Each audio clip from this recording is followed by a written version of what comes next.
नमस्कार, बहुत स्वागत है। आज रात 9:57 से चंद्र ग्रहण लग रहा है। सूतक काल चल रहा है, सूतक प्रारंभ हो गया है। तो आपको सूतक के दौरान, चंद्र ग्रहण के दौरान क्या करना चाहिए, कैसे पूजा पाठ करना चाहिए, कौन कौन सी सावधानियां बरतनी चाहिए, चंद्र ग्रहण का असर आपके जीवन पर क्या पड़ेगा, देश दुनिया पर क्या पड़ेगा, इन तमाम चीज़ों पर बातचीत के लिए, तमाम मुद्दों पर चर्चा के लिए हमारे साथ स्टूडियो में पंडित प्रकाश जोशी जी हैं। पंडित जी, बहुत बहुत स्वागत है आपका। जय माता दी आपको भी और जय माता दी आपको भी। पहले तो ये बताइए कि चंद्र ग्रहण तो लग रहा है 9:57 पर, अभी हम हाँ लोग जी। शूट कर रहे हैं तो करीब ये 4 बज रहे हैं। ठीक है। तो जो सूतक काल है इसमें हमें क्या करना होता है? सूतक काल में बेसिकली क्या है कि कोई शुभ काम वर्जित होता है, जैसे कि कोई डील करना या शरीर में तेल लगाना या आप मान के चलिए कि कोई भोजन बनाना, वो थोड़ा वर्जित माना जाता है। उसके साथ में भी लंबी दूरी की यात्रा करना अशुभ माना जाता है सूतक काल के अंदर।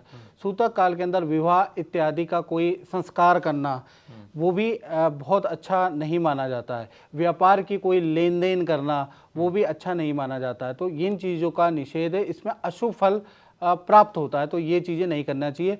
और सूतक काल के अंदर जो गर्भवती स्त्रियां हैं उनको गाड़ी नहीं चलाना चाहिए, उन्हें व्यायाम नहीं करना चाहिए, उन्हें सोच समझ के बाहर जाना चाहिए सूतक काल या जब ग्रहण चल रहा हो, तो ये शास्त्र के अंदर लिखा है। ये तो बहुत अच्छी जानकारी दे दी आपने कि आपको क्या करना है वो सूतक काल में। अब जानते हैं कि चंद्र ग्रहण जो लगने वाला है रात के 9:57 पे, तो सबसे पहले यही जानते हैं कि आम आदमी जो है किस तरीके से पूजा पाठ करे, क्या कुछ करे कि चंद्र ग्रहण का लाभ मिल सके उसे। देखिए, ऐसा है कि आपने बहुत अच्छा प्रश्न पूछा कि ग्रहण काल में क्या करना चाहिए। तो ग्रहण काल के अंदर जैसे चंद्रमा है, अभी क्या है, भाद्रपद मास है, उसके अंदर चंद्र ग्रहण चल रहा है, तो ये काफ़ी ज़्यादा अशुभ की इसको संज्ञा दी गई है। चंद्र और राहु की युति कुंभ राशि पूर्व भाद्रपद नक्षत्र के अंदर है, शास्त्र के अंदर इसको अच्छा नहीं कहा गया है। तो ऐसे में व्यक्ति को, क्योंकि चंद्रमा मन का कारक है, चंद्रमा स्त्री का कारक है, चंद्रमा जल का कारक है, और जल है तो जीवन है। हमें जल तो ग्रहण करना ही होता है, और हमारे शरीर के अंदर भी 70% जल है, तो हम पे भी प्रभाव आएगा ही आएगा, ब्रह्मांड पे भी प्रभाव आएगा। कुछ लोगों के डाइजेशन खराब हो जाएंगे, कुछ लोगों के सर में दर्द अभी से शुरू हो जाएगा, कुछ लोगों का मूड स्विंग हो जाएगा, कुछ लोगों के रिलेशन बिगड़ जाएंगे, कुछ लोगों को माता पिता से कुछ तनाव शुरू हो जाएगा। तो तमाम तरीके की इस तरह के साइड इफ़ेक्ट आपको देखने को मिलेंगे। अब इन साइड इफ़ेक्ट से बचाव के लिए आपको क्या करना चाहिए? तो सबसे पहले कि लंबा है सूतक काल भी जो चल रहा है वो दिन के 1 बजे से चल रहा है और अभी लगा रहेगा जब तक ग्रहण नहीं लगेगा। यानी कि ग्रहण भी 10 बजे 9:58 से ग्रहण प्रारंभ होगा, यानी कि ये सूतक काल हो गया 9 घंटे का। उसके बाद ग्रहण भी आप देखेंगे तो 3 घंटे 28 मिनट का, तो 12 घंटे कोई आदमी भूखा प्यासा तो रह नहीं सकता। ऐसे में आप तुलसी का दल डाल के आप तुलसी का जल डाल दें, कॉफ़ी पी रहे हैं, चाय पी रहे हैं या जल पी रहे हैं, तो उसमें तुलसी जल डाल के आपको ग्रहण करना है। और कोशिश करें कि आप ऐसे में फलाहार करें, याद रखिएगा, ज़्यादा तामसिक भोजन नहीं करना, ज़्यादा ऑयली हुआ भोजन नहीं करना। और ख़ासकर और अगर आप कोई लिक्विडिटी वाली कोई डाइट अगर आप ले रहे हैं तो ऐसे वही ज़्यादा अच्छा रहेगा। और उसके अंदर तुलसी दल आप डाल दें। खाना नहीं खा सकते, पानी नहीं पी हाँ, सकते, लेकिन खाना बना सकते हैं कि नहीं? नहीं, खाना बनाने के लिए तो मना किया गया, खाना भी तो नहीं बना सकते। खाना भी नहीं बना सकते, लेकिन क्योंकि ये 12 घंटे 12.5 घंटे का ग्रहण है, तो व्यक्ति ऐसा नहीं कर सकता। आप खीर बना सकते हैं, उसके अंदर आप सफ़ेद वस्तु, पनीर से संबंधित सब्जी बना सकते हैं, उसकी भी शास्त्र परमिशन देता है। जिसके अंदर लिक्विडिटी जाता है, जैसे तरी ज़्यादा है, वो चीज़ आप शुद्ध शाकाहारी चीज़ें बना सकते हैं। उसके अंदर तुलसी दल डाल दें, उसके अंदर पानी, गंगा जल की मात्रा, गंगा जल छिड़क दें, तो सभी प्रकार के जो दोष हैं वो उससे आपको राहत मिल जाएगी। और रोगी गर्भवती महिलाएं टाइम पे खाना लें, बालक हैं टाइम पे खाना लें, उन पे कोई चंद्र ग्रहण का प्रभाव नहीं है, यानी कि उनको इनसे, इन दायरे से अलग रखा गया है। ये जो चंद्र ग्रहण के सूतक के बारे में हमारी बात हो रही है वो असामान्य जन के लिए, लेकिन कोई गर्भवती महिलाएं हैं तो उनको इसका कोई भी पालन करना नहीं। वो आप अपना टाइम से भोजन कर सकती हैं। कोई वृद्ध है तो वो अपना टाइम से भोजन कर सकते हैं, और बालक हैं 11-12 साल का है तो वो भी अपने टाइम से भोजन कर सकते हैं। एक बड़ा आमसा सवाल है, लोग, पंडित जी बहुत पूछते भी हैं कि चंद्र ग्रहण के समय क्या हमें संबंध बनाने चाहिए कि नहीं, संभोग करना चाहिए कि नहीं। देखिए शास्त्र तो मना करता है, बाकी तो मन के हारे हार है और मन के जीते जीत। जो शास्त्र के अनुसार देखा जाए तो ये खराब होता है, ये नहीं करना चाहिए, बाकी अपने लोगों की मर्जी है।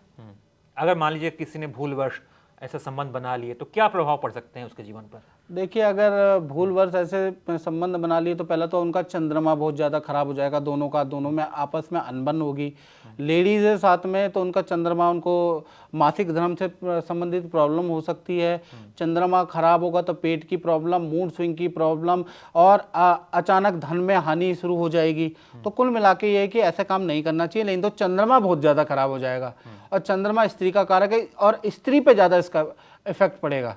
तो ऐसा काम नहीं करना चाहिए जो शास्त्र के संबंध अनुसार। बनाने के दौरान मान लीजिए कि अगर महिला प्रेग्नेंट हो गई तो क्या उसका असर बच्चे पे भी पड़ेगा उसके? हाँ बिल्कुल असर पड़ेगा। अगर संबंध बनाने के दौरान ऐसा कुछ हो जाता है तो ऐसे में बच्चे पे इफेक्ट पड़ेगा, बच्चा रोगी हो सकता है, तो ऐसी चीज़ें हो सकती है। तो इसलिए ऐसे में मना की है। जो वराह मिहिर ऋषि हैं इन्होंने इस पर शोध की है और शोध करके बताया गया है, तो उन चीज़ों को हमको मानना चाहिए, उनका परीक्षण नहीं करना चाहिए, क्योंकि परीक्षण के रिजल्ट भयावह है। कोई भी नहीं चाहेगा कि परीक्षण करके और एकदम से उनको गर्भ धारण हो किसी महिला को पति पत्नी में और बच्चा खराब निकले, कोई भी माता पिता नहीं चाहेगा।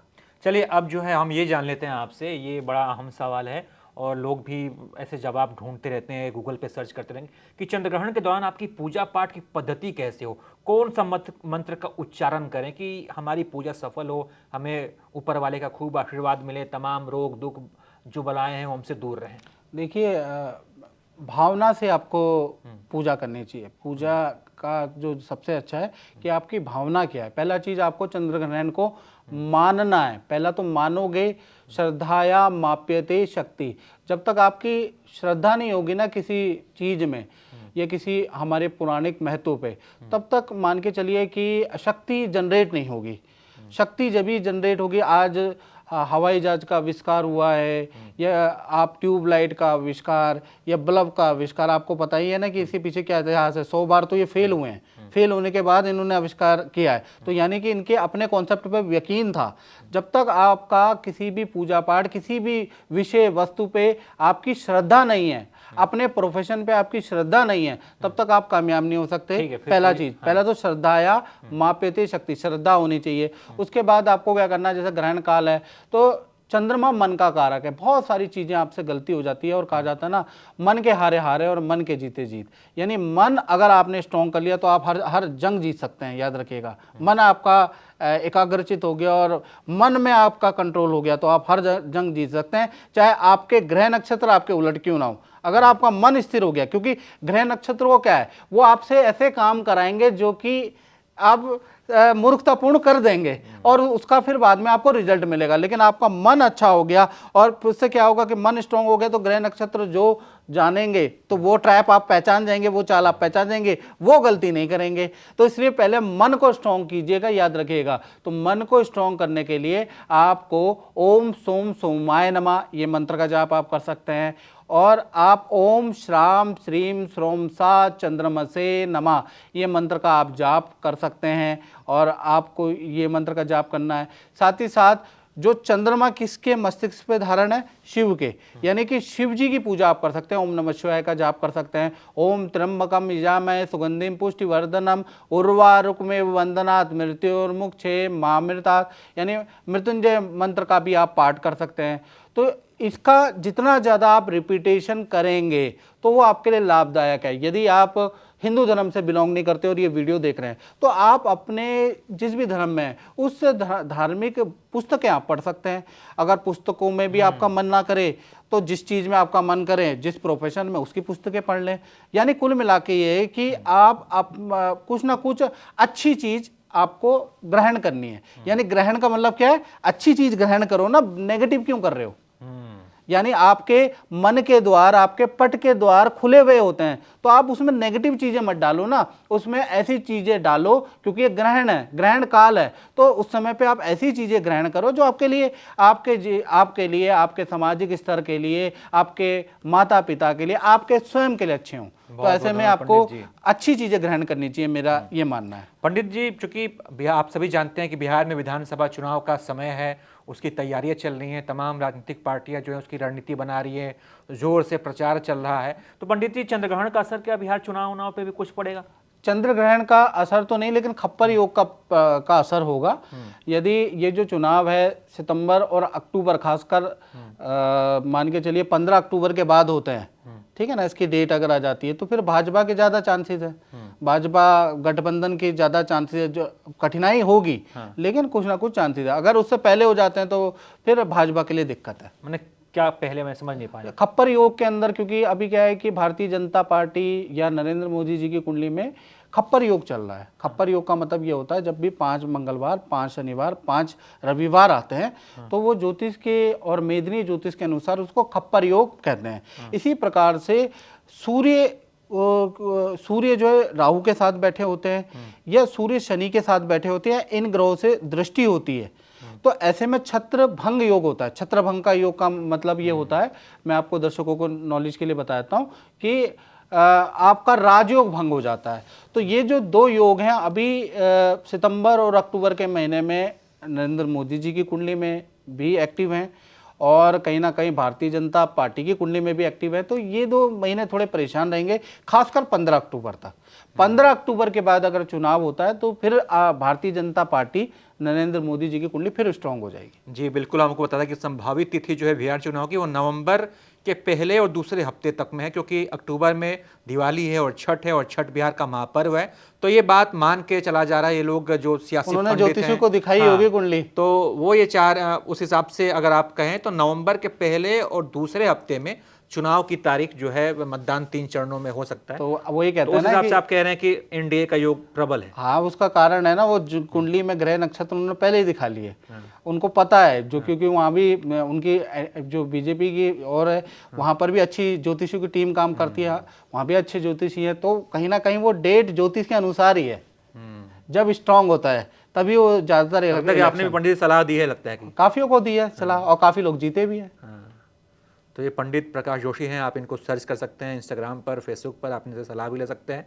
बाकी चंद्रग्रहण को लेकर हमने बातचीत की, आपको क्या करना चाहिए, आपको क्या सावधानियां बरतनी चाहिए, कैसे पूजा पाठ होना चाहिए, किन किन चीज़ों से बचना चाहिए, इसका क्या महत्व है, बड़ी विस्तार से बातचीत हुई। छोटी बातचीत लेकिन एकदम मोटा मोटा ज्ञान आपको देकर जा रही है। आप क्या सोचते हैं इस बातचीत पर, अपनी राय दीजिएगा। देखते रहिए आप एबीपी लाइव।